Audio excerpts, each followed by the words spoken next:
नमो अरिहन्ताणं नमो सिद्धाणं नमो आयुर्याणं नमो वज्रायाणं नमो लोये सव्यसाचिरं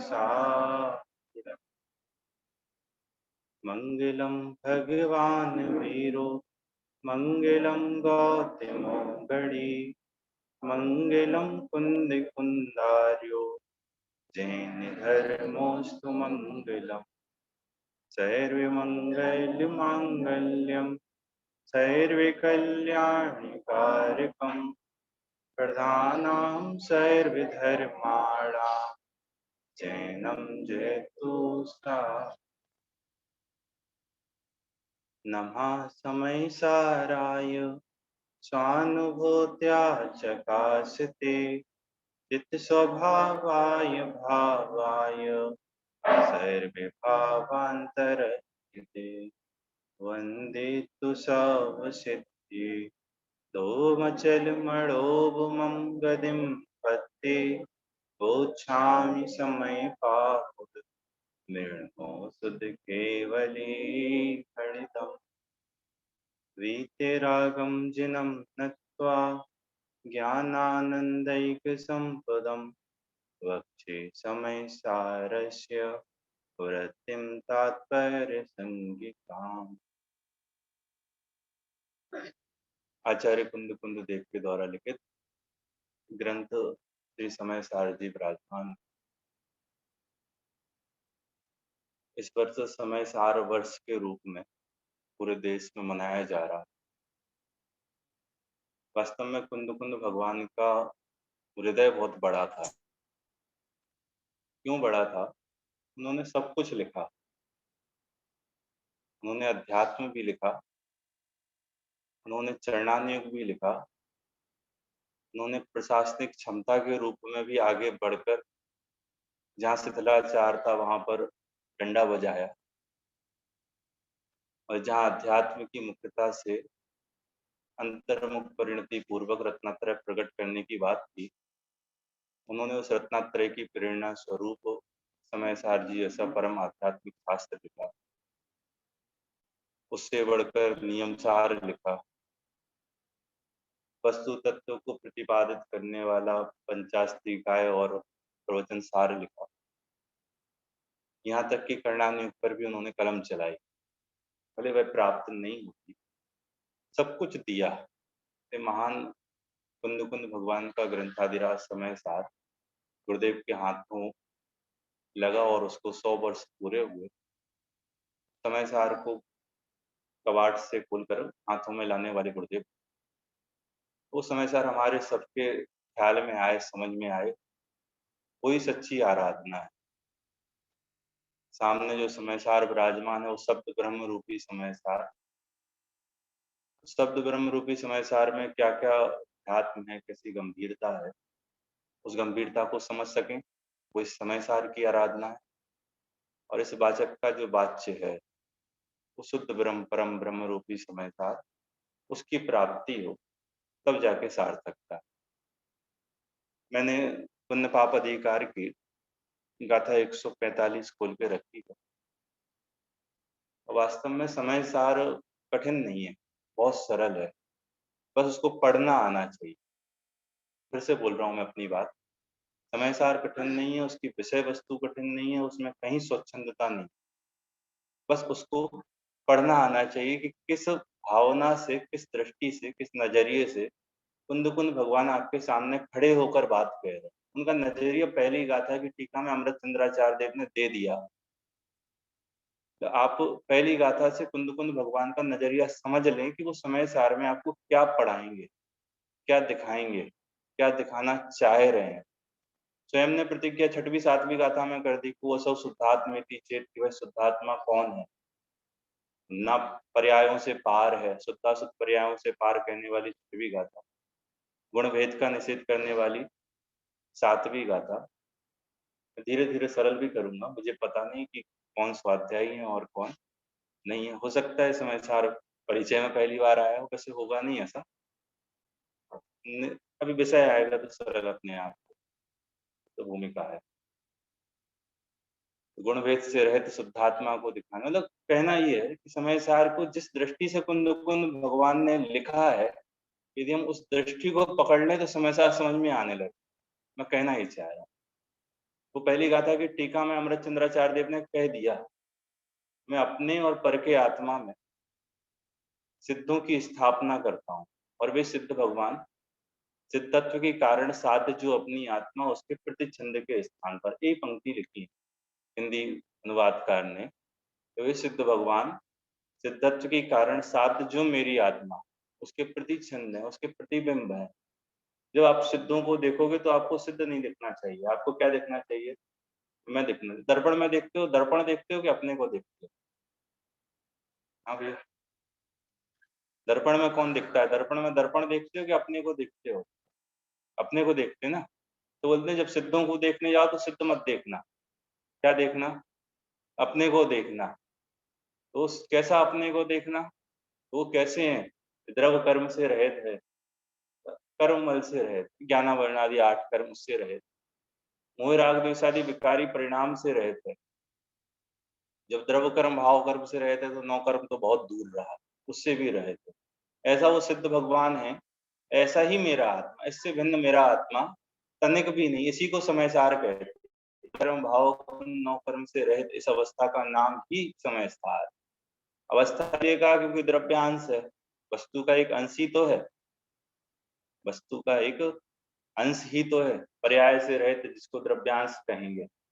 तो समय सार को वो इस दृष्टि से लिख रहे हैं और आपसे चाह रहे हैं कि आप इसी दृष्टि से पढ़ना। 5वीं गाथा में कह दिया कि कैसे पढ़ना। मैं स्वानुभव से दिखाता हूं, तुम स्वानुभव से देखना। क्या कहा? मैं स्वानुभव से दिखाता हूं, मेरे वैभव का जन्म आगम के सेवन, युक्ति के अवलंबन, पर अपर गुरु के उपदेश और स्व संवेदन से हुआ है। इस स्व संवेदन से मेरे आत्मानुभव का जन्म हुआ है, उसी को मैं यहाँ लिख रहा हूँ। उसको भी तो अपनी आत्मानुभव की कलम से जानना, मिलाना। मैं कह जाऊं और तुम मानना, ऐसा नहीं। वास्तव में इस पंक्ति की बहुत गजब की व्याख्या मनीष जी करते हैं। 5वीं गाथा की व्याख्या वो अलग विशेष स्टाइल से उस व्याख्या को लेते हैं। तो कुंदकुंद भगवान के समक्ष बहुत सारी समस्याएं थी समय सार लिखने के लिए। तो उनके पास कोई आगम आधार पूर्व का कोई नहीं था, और उनसे परंपरा से भिन्न, मतलब जिसको वो बताना चाह रहे हैं वैसा तत्काल में उससे विपरीत कथन करने वाले, निमित्त की मुक्तता से कथन करने वाला सठखंडागम था, कसाय पावड़ था, और भी लिखे जा रहे थे। लेकिन निमित्त का निषेध करने वाला, कर्म का निषेध करने वाला और कोई परमागम तब नहीं था। किसका प्रमाण दें? इसलिए वो सीधा दिनवर का प्रमाण देते, तीर्थंकर का प्रमाण देते, तीर्थंकर से प्रमाणित करते। तो बहुत सारे संकट थे, तब जाके उन्होंने लिखा, आवश्यकता अधिक महसूस की। और उसमें भी ये पुण्य पाप अधिकार जो संतुलन बहुत मांगता है। पुण्य पाप अधिकार क्या मांगता है? संतुलन बहुत मांगता है, क्योंकि भूमिका का ज्ञान किए बिना पुण्य पाप की व्याख्या को जहां तहां लगा लेना और जहां तहां उसका निषेध कर देना, उससे काम चलेगा नहीं। तो एक 308 से 311 पर गुरुदेव के प्रवचन थे, ज्ञान स्वभाव और ज्ञेय स्वभाव नाम से प्रकाशित, सुनना। उसमें क्रमबद्ध पर्याय का प्रकरण है पूरा। क्रमबद्ध पर्याय का क्या प्रकरण है कि जब सब कुछ निश्चित है, बहुत अच्छे सुनना, बहुत गजब का उत्तर है। आप भी शायद उस गोष्ठी में थे तब, किसी ने प्रश्न पूछा था, अभी कुछ दिन पहले ही गोष्ठी हुई थी। तो जब सब कुछ निश्चित है, नक्की है, तो मेरे हाथ में क्या रहा? कुछ नहीं रहा तो कुछ भी नहीं करूं। अब इसका उत्तर सुनना। शरणानु कहता है अणुव्रत धारण करो, शरणानु कहता है महाव्रत धारण करो। अन्य शास्त्र मांगलिक आदि की चर्चा करते हैं कि ये दिन मंगल है, ये दिन अमंगल है, इस दिन शोध के कार्य कराते हैं, ज्योतिषों से मिलाते हैं, अपने बड़े बड़े कार्यक्रम भी उनसे मिलान करा के कराते हैं, भूमि पूजन कराते हैं। ये सब कुछ होता है और आगम के आधार पर होता है। ये सब कुछ आगम में भी है। और आप कहते हैं जब सब कुछ नक्की है, निश्चित है, तो अणुव्रत क्यों पालें, महाव्रत क्यों पालें? तो वो कहते हैं गुरुदेव, ये भूमिका का ज्ञान कराने के लिए है कि आप जिस भूमिका में खड़े हो उस भूमिका में किस जाति का राग उत्पन्न होता है। आप यदि पंचम गुण स्थान वर्ती की भूमिका में हो तो आपको अणुव्रत का राग होगा। उस राग का निषेध क्रमबद्ध पर्याय भी नहीं कर सकती। क्योंकि क्रमबद्ध पर्याय में उस जाति की भूमिका में उस प्रकार का राग ही होता है। तो अनुव्रत करो, महाव्रत करो, आपकी मर्जी, लेकिन बोलते हैं कि उस भूमिका में खड़ा है, उस भूमिका के योग्य राग परिणाम होगा, उस राग के अनुसार बाहर की क्रियाएं। ये है संतुलन समय सार, ये संतुलन पुण्य पाप अधिकार में। देखिए, प्रारंभ करता हूं मैं, मंगलाचरण करता हूं इसका। पुण्य पाप दो करम, बंदे रूप दुर्मानी, शुद्ध आत्मा जिन लयो, नमो चरण हित जानी। उत्थानिका लिखते हैं अमृत चंद्राचार्य देव, बहुत सरल उत्थानिका है। अथैकमेव कर्म द्विपात्री भूय, पुण्य पाप रूपेण प्रवेशति। आचार्य अमृत चंद्र देव के साथ फिर से दोहरा रहा हूं, बहुत सरल है। अथैकमेव कर्म, अथ एकमेव कर्म, द्विपात्री भूय, दो पात्र होकर, पुण्य पाप रूपेण प्रवेशति, पुण्य पाप के रूप में प्रवेश करते। एक बार फिर से, अथैकमेव, अब एक ही कर्म। अब कब? कर्ता कर्म अधिकार के बाद, जीवा जीवाधिकार के बाद, पूर्व रंग अधिकार के बाद। अब फिर से बोल रहा हूं, इसके पहले 3 अधिकार हो चुके हैं। कौन कौन से हो चुके? पूर्व रंग हो गया, जीवा जीवाधिकार हो गया, और कर्ता कर्म अधिकार हो गया। पुण्य पाप अधिकार प्रारंभ हो रहा है, तो उसकी भूमिका लिख रहे हैं। तो आपको पता होगा ना, अमृत चंद्राचार्य देव ने इसको नाटक की शैली में लिखा है। नाटक की शैली में टीका बनाई है। जैसी नाटक की शैली में, जैसे कोई रंगमंच पर नाटक चलते हैं, पात्र आते हैं, पात्र जाते हैं, अपना स्वांग रखते हैं, अपने स्वांग के अनुसार अपना प्रदर्शन करते हैं, प्रदर्शन करके अपना काम खत्म करके रंगमंच से बाहर निकल जाते हैं। ये नाटक का रूप है। उसी नाटक के रूप में अमृत चंद्राचार्य देव ने इसकी टीका लिखी। तो वैसे उत्थानिका लिखते हैं, अथैकमेव, अब एक ही कर्म, द्विपात्री भूय, दो पात्र होकर। कौन कौन से? ये पुण्य पाप रूपेण प्रवेशति, पुण्य पाप के रूप में प्रवेश करता है। फिर से, एक कर्म दो पात्र, एक कर्म दो पात्र, दो रूप। एक कर्म दो रूप में दो पात्र का किरदार निभा रहा है कर्म एक, है व्यक्ति एक, कर क्या रहा है? तो दो पात्र का किरदार निभा रहा है। समझना, इसके पहले जीवा जीवाधिकार में पात्र थे दो। जीवा जीवाधिकार में पात्र कितने थे? दो पात्र थे, और अज्ञानी दोनों को एक कर रहा था। अज्ञानी क्या कर रहा था? दोनों को एक कर रहा था। जीव को अजीव और अजीव को जीव मान रहा था। वहां भगवंत ये कहते हैं कि जीव का किरदार अलग है और अजीव का किरदार अलग है, दो हैं। यहाँ किरदार है एक, और अज्ञानी कर क्या रहा है? कि दोनों को दो कर रहा है। जो निश्चय व्यवहार का है ना, भेद को अभेद करता है व्यवहार, अभेद को भेद करता है। ऐसे यहाँ जीवा जीवाधिकार में क्या करता था? दो को एक। और यहाँ पुण्य पाप अधिकार में क्या कर रहा है? एक को दो कर रहा है। क्या दो कर रहा है?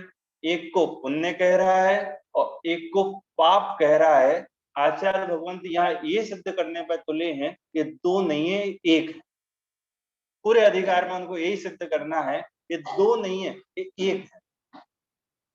गाथा है युगसार की या परमात्म प्रकाश की। क्या है गाथा? कि कोई बिरला पुरुष है, सामान्य जन तो यही कहते हैं कि पुण्य अलग है और पाप अलग है, पुण्य अलग है और पाप अलग है। कोई बिरला है, कोई विशेष है जो ये कहता है कि पुण्य और पाप दोनों एक। कोई सामान्य व्यक्ति की सामर्थ्य नहीं है तो दोनों को एक कह ले, तो कोई बिरले हैं, बिरले कुंद कुंद और अमृत चंद्राचार्य। आपको उत्थाने का समझ में आई? क्या सिद्ध करना है यहाँ पर? अज्ञानी मान रहा है दो है पुण्य और पाप, और ज्ञानी को ये सिद्ध करना है कि दो नहीं है तो एक। अब मैं गाथा प्रारंभ करता हूँ, गाथा पढ़ता हूँ, और हो सके तो आप दोहराना, जितना सुन सके उतना दोहराना। गाथा नंबर 148, पहली गाथा इस अधिकार की। कम सुहम कुशीलम, सुन के दोहराइए। कम सुहम कुशीलम, सुहृकम चाविजाड़ सुशीलम, कहतम होदि सुशीलम,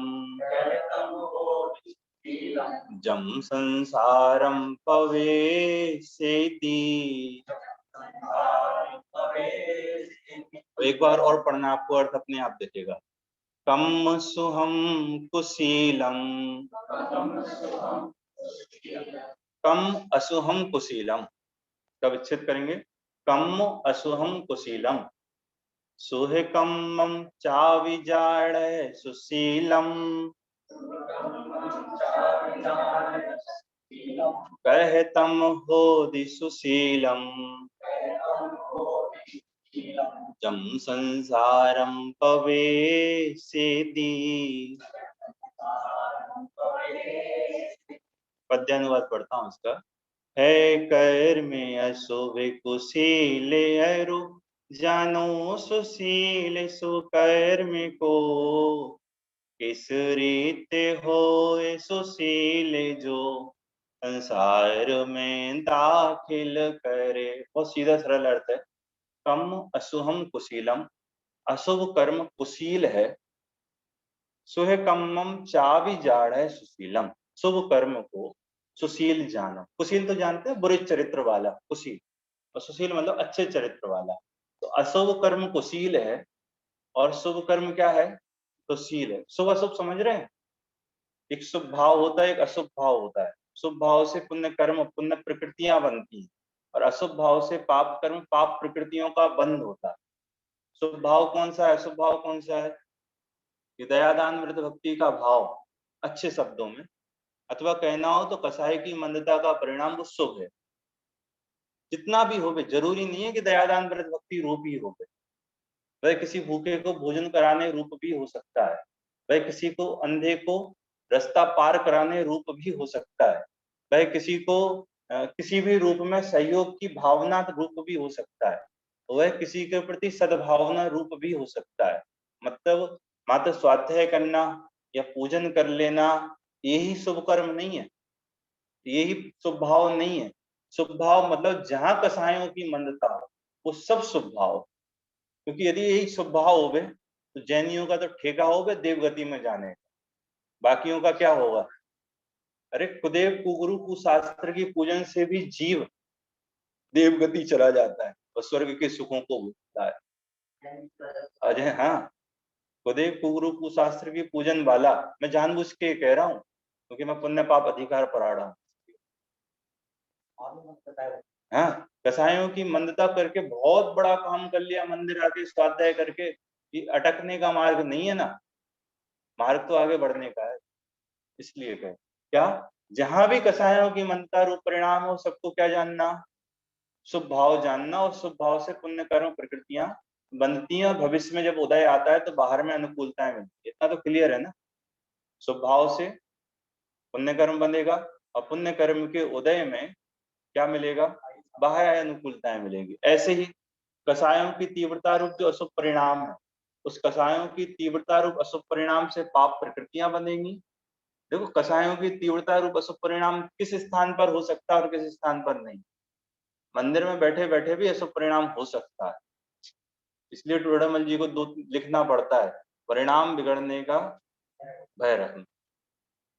ये हर परिणाम का फल लगता है, हर परिणाम का फल। मंदिर में पाप परिणाम से निगति निकाचित कर्म बनते हैं जिनमें संक्रमण उपकर्षण अपकर्षण की व्यवस्था नहीं होती। अन्य कर्मों में तो ये सब व्यवस्थाएं हैं, बदल जाती हैं प्रकृतियां आपस में, स्थिति अनुभाग कम हो जाता है। लेकिन धर्म क्षेत्र में किए गए पाप बदलते नहीं है, जैसे बांधे हैं वैसे ही भोगने पड़ते हैं। देख, आगे बढ़ते हैं, ठीक है। कम असुहम कुशीलम, अशुभ कर्म कुशील है, बुरे चरित्र का है। सुहे कम सुहे कम्मम चावी जाड़ा सुशीलम, शुभ कर्म को क्या जानो? तो सुशील जानो। ये तो अज्ञानी का मत। आचार्य अपना मत नीचे की लाइन में दे रहे हैं। क्या दे रहे हैं? कहतम होदी सुशीलम, कैसे कहते हो कि सुशील है? हमने कहा ना अशुभ कर्म क्या है? कुशील है, और शुभ कर्म सुशील है। वो कह रहे हैं कैसे कह रहे हो कि सुशील है? क्यों? जम संसारम पवेशेति, जो संसार में प्रवेश कराए, जो तुझे संसार में रखता है, वो अच्छा कैसे हो सकता है? वो अच्छा कैसे हो सकता है जो तुझे संसार में, संसार मतलब क्या? संसार मतलब दुख। संसार मतलब किसका नाम? संसार मतलब दुख, मोह राग द्वेष परिणाम का नाम संसार है। जीव की अशुद्ध अवस्था का नाम संसार है। अशुद्ध अवस्था मोह राग द्वेष परिणाम क्या है? ये दुख ही तो है, दुख से अलग क्या है? दुखी तो है ना। दुख से अलग क्या है कि पुण्य और पाप दोनों ही संसार में डाल, ना पुण्य संसार से टालता है, ना पाप संसार से टालता है। दोनों का काम क्या है कि संसार में डालना है। इसलिए आचार्य को बड़ा आश्चर्य हो रहा है कि कैसे कह रहे हो, एक सुशील है और एक कुशील है। क्या हेतु दिया कुंद कुंद भगवान ने अपनी गाथा में? दोनों को कुशील कहने का, दोनों को बुरा चरित्र का कह के एक कहने का, कि वो दोनों ही कर्म क्या करते हैं कि संसार में तुझे डाल दी। ये तो कुंद कुंद भगवान का भाव हुआ। इतना तो क्लियर हुआ ना सबको। अब देखिए टीका में 4 तर्क आ रहे हैं। कितने तर्क आएंगे? 4 आएंगे विपक्ष से, और 4 तर्क आएंगे उनके कटाक्ष पूर्वक। अज्ञानी अपने 4 तर्क देता है कुंद कुंद भगवान के इस वाक्य को सुनकर, जो वह कह रहे हैं कि पुण्य और पाप दोनों एक हैं। क्या मैं भी संतुलन की बात अभी आगे करूंगा। फिर से कह रहा हूं, क्या कुंद कुंद भगवान क्या कह रहे हैं कि दोनों क्या है? दोनों संसार के हेतु हैं, संसार में प्रवेश कराते हैं। तो अज्ञानी 4 तर्क दे रहा है कि दोनों अलग अलग हैं। अज्ञानी की तरफ से आचार्य अमृतचंद्र देव दे रहे हैं। आचार्य अमृतचंद्र देव अज्ञानी की ओर से, संसारी की ओर से। अज्ञानी मतलब कोई अलग से व्यक्ति होता हो जिसमें बुद्धि नहीं है, जिसमें ज्ञान नहीं है, उससे मतलब नहीं है यहाँ समयसार में अज्ञानी। समयसार का अज्ञानी वो है जो आत्मा को नहीं जानता, वो अज्ञानी। और जो आत्मा को जानता हो, भले छुटवा लिखना नहीं आता हो, आ से अनाल लिखना ना आता हो, वो उसकी दृष्टि में अज्ञानी है, सॉरी ज्ञानी है। वो उसकी दृष्टि में है। जो आत्मा को जाने वो सब ज्ञानी है, चाहे वो कुछ भी हो। देखो चांडाल भी ज्ञानी है। श्रावकाचार्य जी कहता है कि देवता गण उसकी पूजा करते हैं। तो देवता चांडाल की पूजा करते हैं क्या? चांडाल के शरीर की पूजा करते हैं? भाव क्या है उसका? देखो पूज्य शब्द का अर्थ सब जगह एक जैसा नहीं होता। पूज्य का अर्थ सब जगह ये नहीं होता कि अष्टद्रव्य लेके आप जाके उसकी पूजा करने लगो। पूज्य माता पिता भी होते हैं, पूज्य गुरुजन भी होते हैं, पूज्य पाठशाला का अध्यापक भी होता है, पूज्य अरिहंत परमात्मा भी होते हैं, पूज्य मुनिराज भी होते हैं, और पूज्य सम्यक दृष्टि भी होता है, पूज्य अणुवृत्ति भी होता है। कितने पूज्यता के स्थान खड़े कर दिए मैंने, 10 कर दिए, और कहो तो 50 और कर दिए। क्या अणु सम्यक दृष्टि, अज्ञान सम्यक दृष्टि भी पूज्य है, अणुवृत्ति भी पूज्य है, महावृत्ति भी पूज्य है, और बीतरागी भी पूज्य है। और सुनो, घर के माता पिता भी पूज्य हैं जो लौकिक में है, सामान्य पाठशाला का पढ़ाने वाला भी पूज्य है। ये सब पूज्यता के स्थान है, लेकिन सभी की पूजा एक सी नहीं की जाती। अष्टद्रव्य से मुनिराज की और भगवंतों की पूजा की जाएगी, पंचम गुण स्थानवर्ती अणुवृत्ति की नहीं। और जैसी विनय भक्ति पंचम गुण स्थानवर्ती अणुवृत्ति की जाती है, वैसी विनय भक्ति चतुर्थ गुण स्थानवर्ती सम्यक दृष्टि की नहीं की जाती।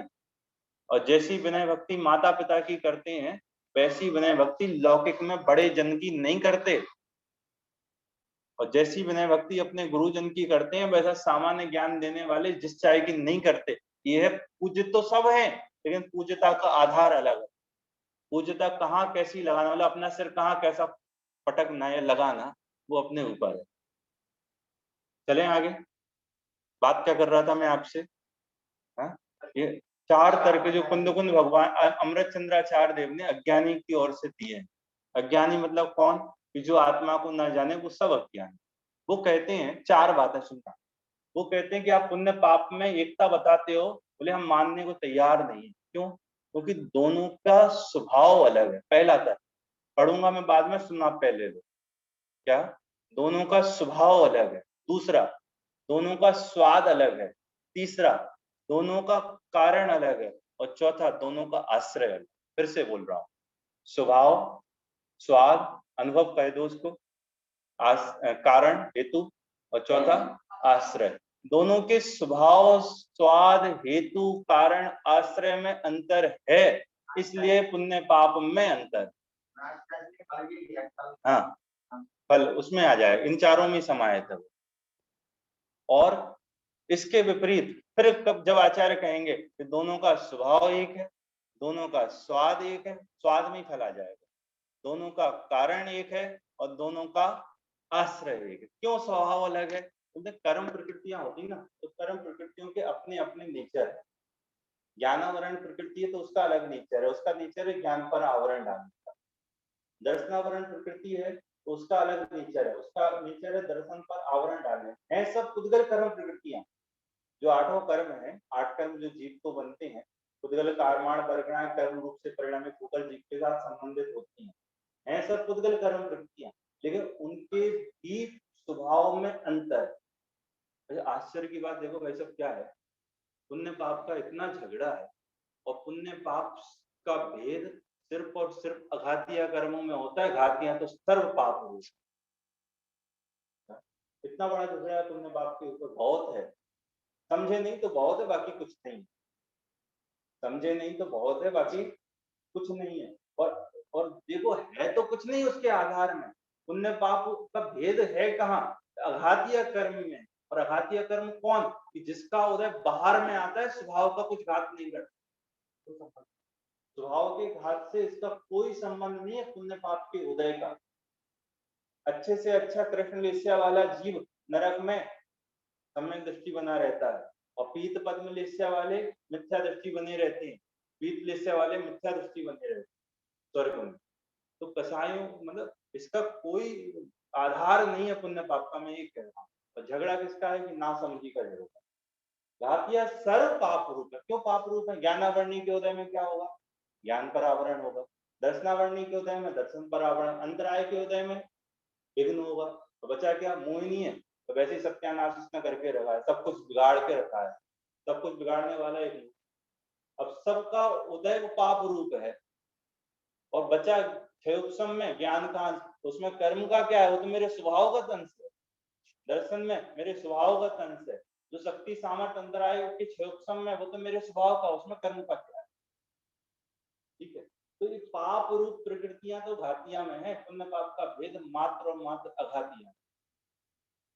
यहाँ क्या कह रहे हैं? दोनों के स्वभाव अलग है, दोनों के नेचर अलग है। कैसा नेचर है?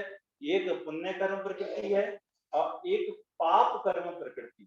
तो इनके प्रकृति प्रकृति में अंतर है, कह रहा है।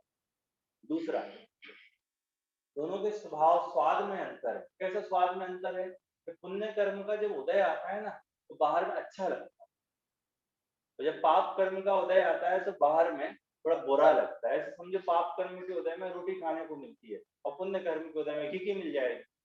पुण्य के उदय में बिना एसी कूलर में सोएगा, और पाप के उदय में पंखा भी नसीब नहीं होगा। तो दोनों के स्वाद बाहर में अलग अलग मिलते हैं। और तीसरा हेतु, एक का कारण कौन है? कि शुभ परिणाम, और एक का कारण कौन है? अशुभ परिणाम। चौथा, दोनों के आश्रय, एक मोक्ष मार्गियों के आश्रय दिखता है, मतलब जो ज्ञानी धर्मात्मा है उनके दिखता है शुभ परिणाम, और एक बंद मार्गियों के, संसार मार्गियों के आश्रय दिखता है। इस तरह चारों के अंतर यहाँ पर आचार्य अमृत चंद्र देव बता रहे हैं। मैं एक बार गाथार्थ पढ़ के फिर टीका प्रारंभ। देखिए, अशुभ कर्म कुशील है, बुरा है, और शुभ कर्म सुशील है, ऐसा तुम जानते। हम नहीं मानते, तुम जानते। किंतु वह सुशील कैसे हो सकता है जो संसार में प्रवेश कराते? कुंदकुंद भगवान के शब्द अमृत चंद्राचार्य देव के शब्द प्रारंभ हो। पहला, किसी कर्म में शुभ जीव परिणाम निमित्त होने से और किसी में अशुभ जीव परिणाम निमित्त होने से कर्म के कारणों में भेद है। क्या? एक में जीव का तीव्र कषाय रूप परिणाम निमित्त है, और एक में जीव का मंद कषाय रूप परिणाम निमित्त है। निमित्त शब्द की भी व्याख्या की जा सकती है यहाँ पर करना चाहो तो क्या व्याख्या होगी? कि जीव का परिणाम, शुभाशुभ परिणाम किसका परिणाम है? तो जीव के ही है।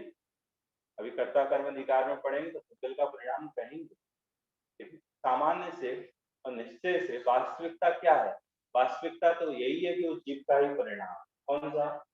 शुभ अशुभ परिणाम किसका परिणाम है? जीव परिणाम। तो शब्द भी वही डाला, शुभ जीव परिणाम और अशुभ जीव परिणाम। ये किसके निमित्त है? ये पुण्य पाप के निमित्त है। मतलब पुण्य पाप में भी कोई जबरदस्ती करते हो ऐसा नहीं है। मतलब जीव के परिणामों में एक ताकत नहीं है कि कर्म के उदय को ला दे और कर्म को बंधवा दे और फिर ला दे और फिर बंधवा दे। होगा ऐसा ही। यहाँ जीव परिणाम करेगा वहां कर्म आएगा, और यहाँ कर्म का उदय आएगा तो जीव का परिणाम होगा, लेकिन तब भी दोनों की स्वतंत्र योग्यता कार्य कर रही है।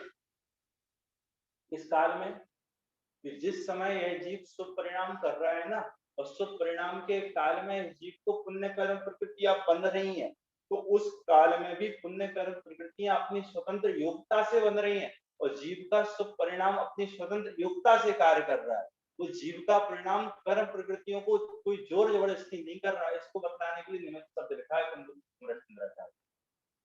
क्या शब्द है? किसी कर्म में शुभ जीव परिणाम निमित्त होने से, और किसी में अशुभ जीव परिणाम निमित्त होने से। किसी में कषायों की तीव्रता होने पर पाप कर्म प्रकृतियां बनती हैं, और किसी में कषायों की मंदता होने पर कौन सी प्रकृतियां बनती हैं? पुण्य कर्म प्रकृतियां बनती हैं। इसलिए दोनों के कारण अलग है, एक बात। दूसरा, कोई कर्म शुभ पुद्गल परिणाम में और कोई अशुभ पुद्गल परिणाम में, एक पाप प्रकृतियां हैं, एक पाप कर्म प्रकृतियां हैं, और एक पुण्य कर्म प्रकृतियां, दोनों की प्रकृतियां अलग हैं, दोनों का स्वभाव अलग है, कर्म प्रकृतियों का स्वभाव अलग। तो पुद्गलों की भी अपनी अपनी सामर्थ्य है। आहार वर्गना, आहार वर्गना, भाषा वर्गना, मनो वर्गना। भाषा रूप से कौन परिणमित होगा कि भाषा वर्गना, कर्म रूप से कौन परिणमित होगा कि कर्म वर्गना। ऐसे पुण्य कर्म प्रकृति और पाप कर्म प्रकृति, तो दोनों की प्रकृतियां अलग है, दोनों का नेचर अलग है। तो कह रहे हैं एक अशुभ पुद्गल परिणाम और दूसरा शुभ पुद्गल परिणाम होने से कर्म के स्वभाव में भेद होता है। दोनों बातें समझ में आ रहा है कि नहीं आ रहा है? हाँ, सीधा है, स्पष्ट है। मैं तो वैसी क्लास जैसा पढ़ाता हूँ। चलो तीसरा देखो, किसी कर्म का शुभ फल रूप और किसी का अशुभ फल रूप विपाक होने से, फिर से पढ़ रहा हूं, किसी का कर्म का शुभ फल रूप, जो पुण्य कर्म बंधा, उसका कैसा विपाक होगा? विपाक मतलब फल देना। उसका कैसा विपाक होगा कि शुभ रूप होगा। पुण्य कर्म का उदय आएगा तो स्वाध्याय में बैठे, पुण्य कर्म का उदय आएगा तो बाहर में अनुकूलताएं मिलेगी, पुण्य का उदय आएगा तो मंदिर चले जाओगे, पुण्य का उदय आएगा तो घर में जाके एसी में सो जाओगे, टीवी देख लोगे, अच्छा बढ़िया बंगला होगा, गाड़ी होगी। किस कर्म के उदय में? शुभ पुद्गल परिणाम के विपाक में, पुण्य कर्म के उदय में। और अशुभ कर्म का उदय आएगा तब क्या करोगे? तब यहाँ की जगह किसी ठेके पे बैठे होंगे, या कुछ ऐसा कार्य कर रहे होंगे जो नहीं करना चाहिए, या किसी पाप कर्म के तीव्र हृदय को भूख रहे होंगे, भूखे मर रहे होंगे। सीधा शब्द को मतलब इससे निम्न और क्या होगा? और अच्छा करें। ये चार गतियां हैं। कितनी गतियां हैं? चार गतियां, ठीक है। चार गतियों में दो गतियों में मुख्यतः पुण्य कर्म का उदय है, उदाहरण है, बाकी पुण्य पाप का उदय दोनों जगह चलता है। हाँ? नरक गति है और त्रियंश गति है। किस कर्म के उदय को भोग रहे हैं जी? पाप कर्म के उदय को भोग रहे हैं। और स्वर्ग गति है और देव गति और मनुष्य गति, यहाँ किस कर्म के उदय को भोग रहे हैं? वे पुण्य कर्म के उदय को भोग रहे हैं। तो यही कह रहे हैं कि दोनों के स्वाद में अंतर है। एक में तुम नरक की वेदना को भोगोगे और एक में स्वर्ग के सुखों को भोगोगे। अब तो क्लियर हुआ ना? एक में स्वर्ग के सुखों को भोगोगे और एक में नरक की वेदना को भोगोगे। तो दोनों, वो खुद कह रहा है स्वर्ग में भोगोगे और यहाँ भी भोगोगे, मतलब दोनों जगह भोगोगे, दोनों जगह भोगोगे, तुम निकलोगे कहीं नहीं। शब्दों का खेल है। देखो आगे क्या कह रहे हैं, किसी कर्म का शुभ फल रूप और किसी का अशुभ फल रूप विपाक होने से कर्म के अनुभव में भेद होता है। चौथा, कोई कर्म शुभ अच्छे मोक्ष मार्ग के आश्रित होने से, शुभ का अर्थ शुद्ध लेना, शुभ का अर्थ क्या लेना? शुद्ध, क्योंकि मोक्ष मार्ग शुद्ध, वास्तविक मोक्ष मार्ग, उसके आश्रित होने से। और कोई कर्म अशुभ बुरे बंद मार्ग के आश्रित होने से कर्म के आश्रय में भेद होता है। कि जो सम्यक दृष्टि ज्ञानी मोक्ष मार्गी पुरुष हैं, एक के उस कर्म जन्य भाव दिखते हैं, उसका उदय दिखता है, और दूसरा जो संसार मार्ग में लगा है, मोह राग परिणाम में लिप्त पड़ा है, उस जीव के अशुभ परिणामों की तीव्रता और अशुभ परिणामों का, अशुभ कर्म का ही उदय दिखता है। मतलब दयादान भक्ति परिणाम किसके दिखते हैं? कि मोक्ष मार्गी के दिखते हैं। अनुव्रत किसके दिखते हैं? कि मोक्ष मार्गी के दिखते हैं। महाव्रत किसके दिखते हैं? कि मोक्ष मार्गी के दिखते हैं। तो एक का आश्रय कौन? मोक्ष मार्ग, एक का आश्रय कौन? ये मोक्ष मार्ग। और एक का आश्रय कौन? ये संसार मार्ग। इस तरह चार तरह से अज्ञानी कहता है कि पुण्य और पाप एक नहीं है, दोनों अलग अलग है। अब अमृत चंद्राचार्य देवव्रत तुमने कह दिया ना, अब हम कह रहे हैं, अब सुन, देखो अगले पेज से ही हो रहा है। यद्यपि कर्म एक ही है, यद्यपि कर्म एक ही है, तथापि कई लोगों का ऐसा पक्ष है कि कोई कर्म,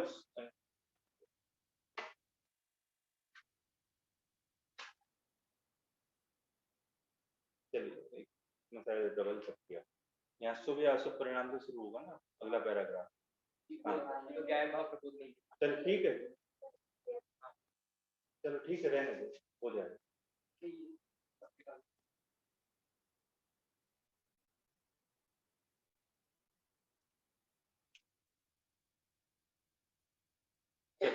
इस प्रकार यद्यपि कर्म एक ही है, तथापि कई लोगों का ऐसा पक्ष है कि कोई कर्म शुभ है और कोई कर्म अशुभ है, किंतु उन लोगों का यह पक्ष प्रतिपक्ष सहित है, जिसका स्पष्टीकरण इस प्रकार। अभी हमारी सुन लो, सीधा कहना ये है हमको।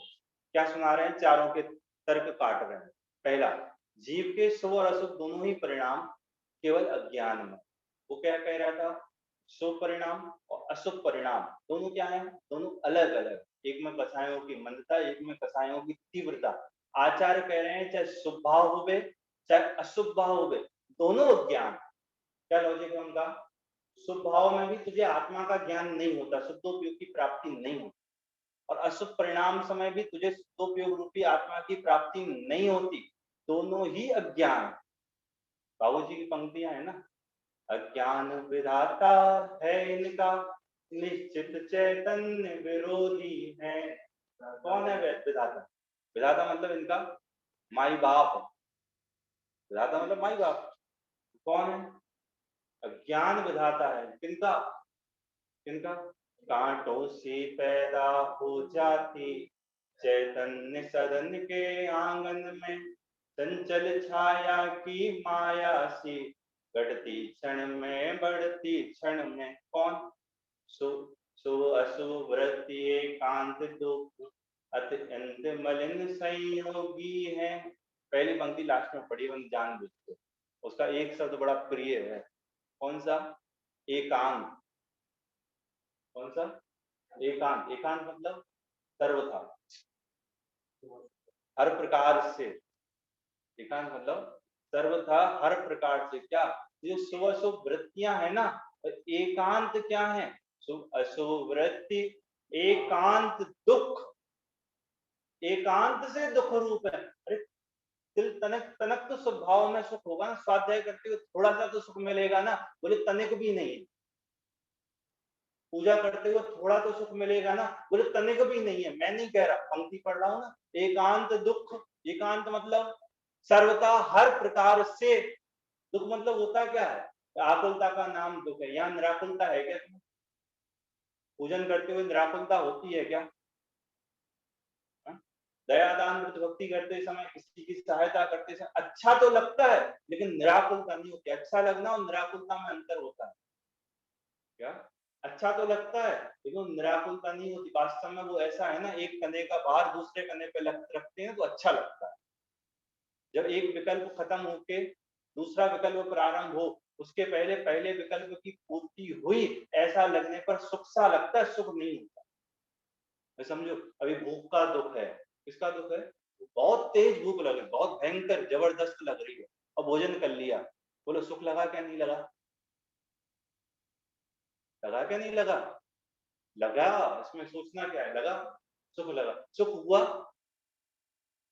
क्या बात है, लगा और हुआ।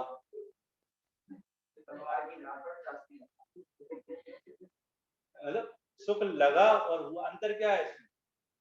अंदर वो आपको पता है, दूसरे से पूछोगे ना, बोले सुखी हुआ है, तो सुखी हुआ है ना, फिर आगे अगले विषय में क्यों जाता है? अगला प्रश्न तो सुन लो। जब यहाँ तुझे सुख मिल गया, तो फिर अगले विषय में क्यों जाता है? उसके लिए टोटल साहब का क्या शब्द है? विषयों में झपट्टे मारता है। झपट्टे झपट्टे मारता है मतलब यहाँ से फिर इसमें, फिर यहाँ से इसमें, फिर यहाँ से इसमें। क्यों मार रहा है? यदि वहां तुझे सुख लगा तो इसको छोड़कर दूसरे विषयों में क्यों जाता है? यदि भूख लगी, भोजन कर लिया, सुखी हो गया, फिर अगला दुख, फिर अगला दुख, फिर अगला दुख, फिर अगला दुख, इसका मतलब सुख लगा है, सुख हुआ नहीं। यहाँ स्वाध्याय करते हुए सुख लगा, फिर अगले सुख की खोज में घर पे क्यों जाते हो? फिर घर पे भी तीसरे सुख की खोज में क्यों लगते हो?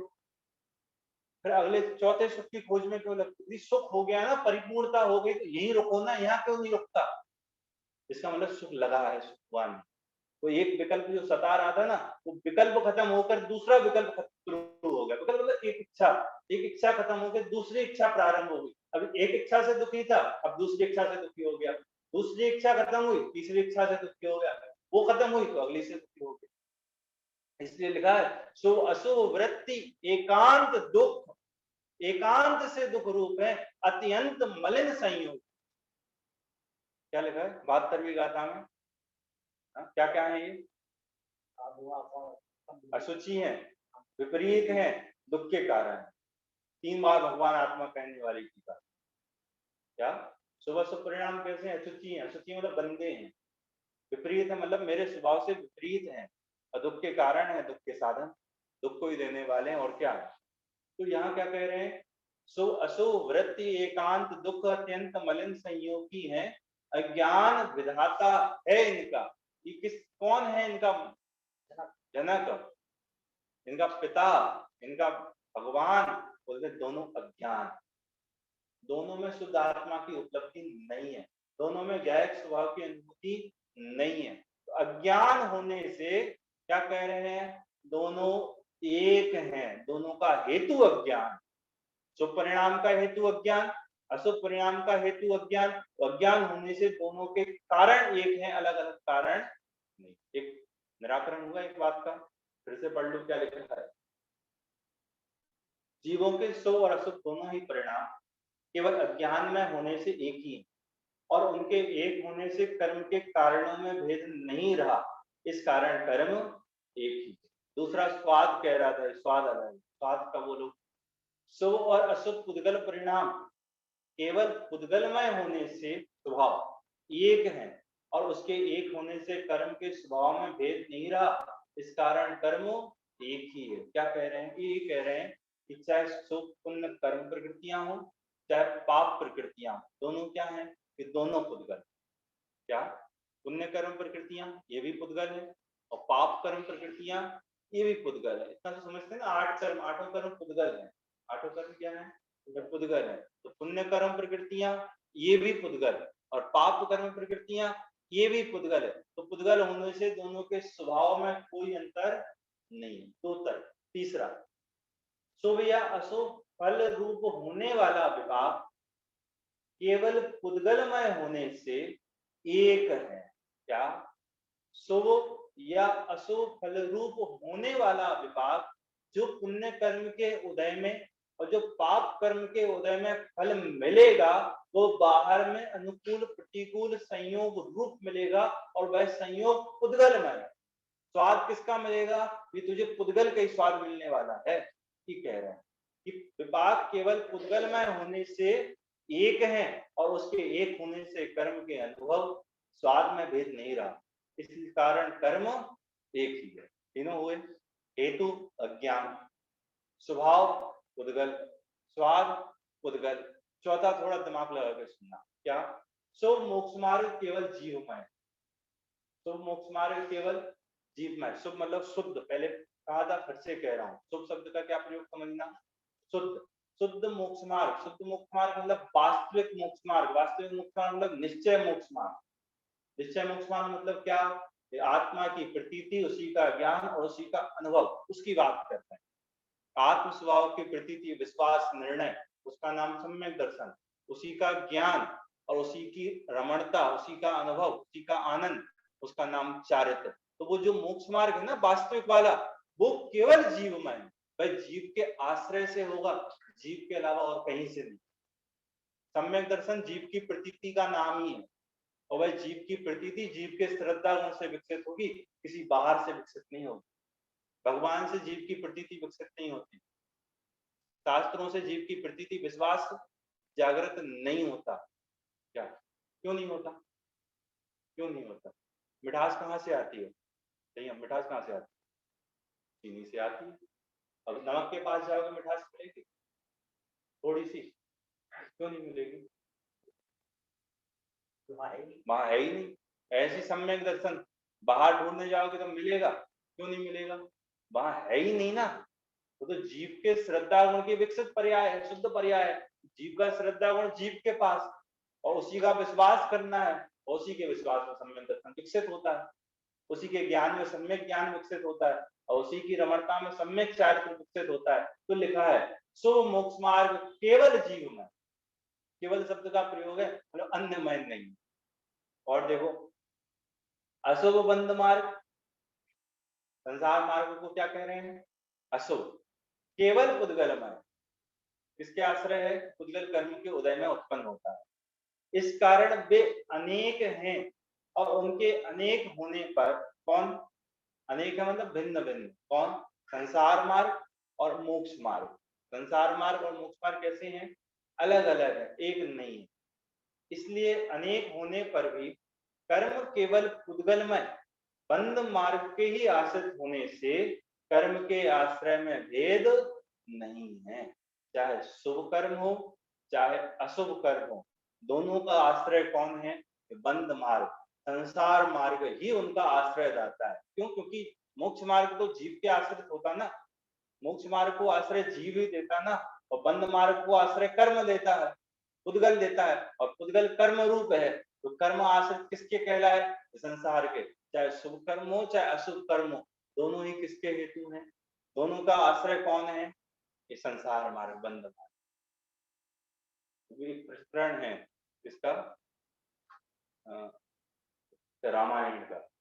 आपको पता है विभीषण जब सब कुछ निपट गया, बहुत सब कुछ निपट गया, मतलब रावण अपनी अधोगति सिधार गए, जब उनके दाह संस्कार का समय हुआ तब विभीषण बहुत रो रहा था, चिल्ला चिल्ला कर रो रहा था। क्यों रो रहा था? इसलिए रो रहा था कि इसने अपने भाई का साथ किया और मैंने अपने भाई का साथ नहीं किया। और वो कहता है राम जी मैं आपके साथ ही चलता। तो राम उसको बिल्कुल साफ इनकार कर देते हैं कि नहीं, हम आपको अपने साथ लेके नहीं जाएंगे। क्यों नहीं जाएंगे? तो इसलिए नहीं जाएंगे क्योंकि तुम लंका के रहने वाले। मैं जैन रामायण से प्रसंग को बिल्कुल नहीं जोड़ रहा, मैं सिर्फ उदाहरण दे रहा हूँ। तो आप कहानी को वहां ढूंढने जाओ और ऐसी मिले, गारंटी नहीं है मिल जाएगी, केवल उदाहरण है मेरा। तो बहुत बिलक बिलक के रोया और राम जी से कहा मैं आपके साथ चलूंगा। हमने कहा मैं आपको लेके नहीं जाऊंगा। क्यों लेके नहीं जाओगे? मैं तुमको राजा बना रहा हूँ। बोले हमें बनने ही नहीं राजा, हमें तो तुम्हारी सेवा करनी। बोले नहीं, फिर भी लेके नहीं जाऊंगा। मैं तुम्हें राज सिंहासन सौंपता हूँ। कहाँ का? कहाँ का? लंका का। क्यों? लेके चलो। कहाँ? अयोध्या लेके चलो, साथ में वही रहेंगे, आपकी सेवा करेंगे, और जब समय आएगा तो दीक्षा भी ले लेंगे। फिर नहीं, तुम यहीं रहो। एक प्रसंग। दूसरी बात, जब रावण के यहाँ से विभीषण राम के यहाँ आए पहली बार, तो एक बार तो राम को भी शंका हुई इसको रखें क्या नहीं रखें। क्यों? क्यों नहीं रखें? क्योंकि भाई के मिलने में ज्यादा टाइम नहीं लगेगा। इसी के पहले एक कलश है ना, 101 नंबर का, 100 नंबर का, 100 नंबर का कलश, नहीं सॉरी 101 नंबर का कलश। उसका पद्यानुवाद सुना है आपने? किसी उदाहरण से मिलता जुलता पद्यानुवाद सुना है? हाँ, सुन लो एक बार और।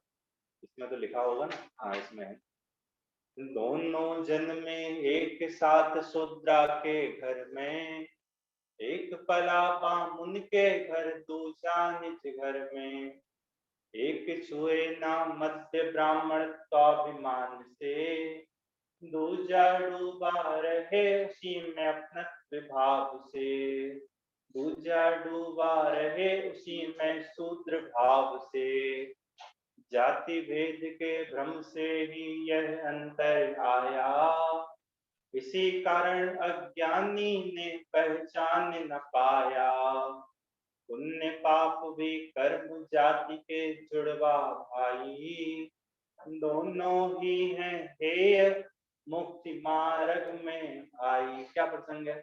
एक शूद्र महिला ने दो पुत्रों को जन्म दिया। एक मिनट में सुना रहा हूँ केवल। एक शूद्र महिला ने 2 पुत्रों को जन्म दिया। एक का पालन पोषण बचपन से ही किसी ब्राह्मणी के पास पहुंच गया और वहां हुआ। तो एक शूद्र के पुत्र का पालन पोषण कौन कर रही है? एक ब्राह्मणी कर रही है। और दूसरे का पालन पोषण कहाँ चल रहा है? ये शूद्र महिला के यहाँ उसका पालन पोषण। तो जिसका पालन पोषण शूद्र के यहाँ चल रहा है तो शूद्र के अनुकूल कार्य करता है। जैसे शूद्र मद्य का सेवन करते हैं, मदिरा का सेवन करते हैं, हाँ, साफ सफाई का काम करते हैं, वो कार्य करता है। और जो ब्राह्मण होते हैं तो जिसका पालन पोषण ब्राह्मण के यहाँ हो रहा है तो ब्राह्मण के अनुकूल पूजा पाठ करता है, नहा धो के भोजन करता है, ये सारे कार्य करता है। आचार्य पूछ रहे हैं आपसे इन दोनों में से जो शूद्र के यहाँ पुत्र का जन्म हुआ और जो ब्राह्मणी के यहाँ पल रहा है, ये ब्राह्मणी का पुत्र है क्या शूद्र का पुत्र? किसका पुत्र है? शूद्र का कह रहे हो, सोच लेना। शूद्र का जो नहा धोता है, वो पहन के रखा है जनेऊ, तिलक लगाया है, हो सकता है पूछ वो चोटी भी बांधे हो, ये सब काम करके रखे हैं, उसने पीला दुपट्टा ओढ़ के रखा है। इस सब काम करने के बाद आप कह रहे हो किसका पुत्र है? क्यों? क्यों? तो जन्मा किसके यहाँ है? ऐसे ही चाहे शुभ भाव हो चाहे अशुभ भाव हो, चाहे पुण्य कर्म हो चाहे पाप कर्म हो, किसके यहाँ रहता ये महत्वपूर्ण नहीं है, इसकी गति क्या होनी है ये महत्वपूर्ण। शुभ भाव ज्ञानियों के यहाँ रहता ये महत्वपूर्ण नहीं है, शुभ भाव के अवलंबन से होता क्या है ये महत्वपूर्ण। हाँ, दोनों का जन्म हुआ कहाँ है और दोनों किसको देने वाले हैं, फिर क्यों ज्ञानी रखते हैं इसको? प्रश्न ये है, मुझे ये समझा के विराम करना, खत्म, अपनी बात पूरी करना। इसका नाम है संतुलन इस विषय का, जो लास्ट में मैं कह रहा हूँ। फिर ज्ञानी क्यों शुभभाव करते हैं? फिर क्या हम शुभभाव नहीं करें? जो संसार में डाले दुख दे कर्म है, चार गति में रुलाता है, फिर हम भी शुभभाव नहीं करें ना? जब शुभ शुभ और अशुभ दोनों बराबर हैं, पाप के समान पुण्य भी है, पाप के समान पुण्य भी है, तो पुण्य छोड़ के क्यों ना पाप ही कर ले, क्यों ना जो होगा वो ही कर लेंगे। क्यों फिर यहाँ आएंगे स्वाध्याय सुनने के लिए? क्यों फिर अच्छे परिणाम करेंगे? जरूरत ही क्या पड़ी जब दोनों एक हैं? अभी सुनना, किसके लिए कह रहे हैं पहले ये देखो। अरे ये बात समझने के लिए कह रहे हैं कि वास्तविकता ये है, साथ में अपनी भूमिका का ज्ञान रखना। कैसी भूमिका का ज्ञान रखना? कि आपके अभी परिणाम कौन सा चलता है, कि आपके पाप परिणाम चलता है या पुण्य परिणाम चलता है? कि पाप परिणाम चलता है। कि पाप परिणाम चलता है तो पाप की भूमिका से पुण्य की भूमिका में उठाकर आपको ये बात सुना रहे। आचार्य कुंद देव आपको तीव्र कसाई मानकर ये बात कही नहीं रहे, फिर से बोल रहा हूँ, आचार्य कुंद देव आपको तीव्र कसाई मानकर ये बात कही नहीं रहे, वो तो आपको मंद कसाई मानकर ये बात कह रहे हैं। क्या गारंटी है कि उन्होंने मंद कसाई माना? यही गारंटी कि आप स्वाध्याय सुन रहे हैं ना, तो मंद कसाई तो होगी। क्या आप स्वाध्याय सुन रहे हैं ना, तो आप मंद कसाई तो हैं ही, और यहाँ से उठकर आप तीव्र कसाई होंगे क्या? कुंद आचार्य को नहीं पता कि उनको पता है, लेकिन तब भी वो आपको ये समझा रहे हैं कि पुण्य की भूमिका में रहते हुए पुण्य का स्वरूप जानना। क्या पुण्य का निषेध नहीं है, भूमिका योग शुभ परिणाम होता है, राग गुणस्थान की भूमिका का उल्लंघन कर पैदा नहीं होता, योग व्यवहार होता ही है। क्या योग व्यवहार होते ही है। चक्रवर्ती घर में रहते हुए घर जैसा रहता है। क्या चक्रवर्ती घर में रहे, उसको खुलासा नहीं कर रहा, समझ जाना, चक्रवर्ती घर में रहता है वो घर जैसा रहता है, और मुनिराज वन में रहते हुए वन जैसे रहते हैं, और पंचम गुण स्थान वर्ती जैसा रहता है। बालक तीर्थंकर महावीर जब बच्चों के साथ खेलता है तो बच्चों जैसा खेलता है, अभी भी सम्यक दृष्टि है, उसको पता है कि शुभ परिणाम है ही है, उसको पता है कि शुभ परिणाम है ही है। वो मुनिराज जो 28 मूल्यों का पालन करते हैं, कुंद भगवान खुद शास्त्र लिख रहे हैं, उनको नहीं पता है शुभ परिणाम है ही है, फिर क्यों शुभ परिणाम कर रहे हो? फिर क्यों शुभ परिणाम कर रहे हो? क्योंकि शुभ भाव का निषेध नहीं है, शुभ भाव को धर्म मानने का निषेध। किसका निषेध है? शुभ भाव को धर्म मानने का। फिर शुभ परिणाम करें, करने की जरूरत कहाँ ठहरी? वो तो होता है। क्या वो तो भूमिका योग परिणाम होते हैं, करने नहीं पड़ते, खींचने नहीं पड़ते, तो सहज जिस भूमिका में खड़े हो उस भूमिका में वो परिणाम आए बिना रहता नहीं। विभीषण का उदाहरण रहेगा। मैं ही कह रहा था उसको राज तिलक कहाँ का हुआ? हाँ, लंका का। इसका मतलब क्या? शुभ अशुभ परिणाम को राज तिलक संसार का ही होगा, चाहे राम के साथ रहे चाहे रावण के साथ, चाहे मोक्ष मार्ग के साथ रहे शुभ भाव, चाहे रावण के साथ बंद मार्ग के साथ रहे अशुभ भाव। उनका कारण, उनका फल कहाँ मिलना है? उन्हें संसार में ही रहना है और उसके फल में ये जीव संसार चतुर्गति परिणा में रहने वाला है। हम अपनी भूमिका का ज्ञान करते हुए, जिस भूमिका में है उस भूमिका में रहते हुए शुभ भाव की भूमिका में शुभ भाव को धर्म मानने की मान्यता छोड़कर अपने मुख्य मार्ग को प्रशस्त करें। अंतिम पंक्तियों को पढ़कर मैं विराम दूंगा। इस प्रकार यहाँ पुण्य और पाप में अंतर है। व्यवहार न्याय के इस पक्ष को प्रस्तुत कर निश्चय न्याय द्वारा उसका सयुक्ति खंडन किया गया है।